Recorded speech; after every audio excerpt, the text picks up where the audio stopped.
તો સુરત જિલ્લાના માંડવીનગરમાં ભાજપ તથા યુવા મોરચા દ્વારા ભવ્ય વિજય સંકલ્પ બાઇક રેલીનું આયોજન કરવામાં આવ્યું હતું। આ રેલીનું પ્રસ્થાન માંડવીનગરના પ્રભારી અજીતસિંહ સુરમાજીના હસ્તે કરવામાં આવ્યું હતું। આશાપુરા માતાના મંદિર ખાતે માતાજીના આશીર્વાદ લઈને રેલીનો આરંભ થયો હતો। રેલીમાં તમામ ઉમેદવારો, સંગઠનના પદાધિકારીઓ, યુવા મોરચાના હોદ્દેદારો, કાર્યકરો તથા નગરજનો મોટી સંખ્યામાં જોડાયા હતા। આ સાથે જ રેલીમાં ભારત માતા કી જય અને વંદે માતરમના નારા સાથે સમગ્ર નગર ભગવામય બન્યું હતું।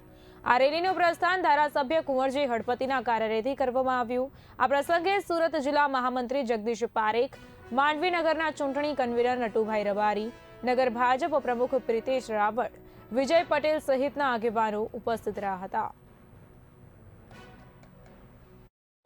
માંડવી નગરપાલિકાની ચૂંટણી અંતર્ગત ભારતીય જનતા પાર્ટી દ્વારા અને ભારતીય જનતા પાર્ટી યુવા મોરચા દ્વારા આજરોજ માંડવી નગરમાં ખૂબ મોટી વિશાળ બાઇક રેલીનું આયોજન કરવામાં આવ્યું અને આ બાઇક રેલી ગલીએ ગલીએ, ફળીએ ફળીએ,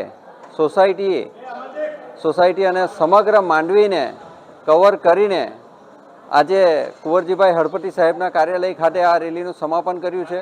સવારે 10 કલાકેથી આ રેલીની શુભ શરૂઆત આશાપુરી માતાના મંદિરેથી કરવામાં આવેલી અને સમગ્ર ગામમાં, સમગ્ર નગરમાં આખું ભાજપમય વાતાવરણ બની જવા પામ્યું છે અને ભાજપના જયકારા સાથે ખૂબ સરસ વાતાવરણમાં આજે ખૂબ સારી સંખ્યામાં જ્યારે નગરજનો, યુવા મિત્રો આ બાઇક રેલીમાં જોડાયા હતા તે તમામનો, કાર્યકર્તા મિત્રોનો દિલથી અને હૃદયથી આભાર વ્યક્ત કરું છું। સાથે જ આ રેલીને ખૂબ સારી રીતે સફળ બનાવવા બદલ યુવા મોરચાએ પણ ખૂબ જહેમત ઉઠાવી હતી અને આ બાઇક રેલીમાં ભાગ લેનાર તમામ કાર્યકર્તાઓનો હું હૃદયથી આભાર માનું છું।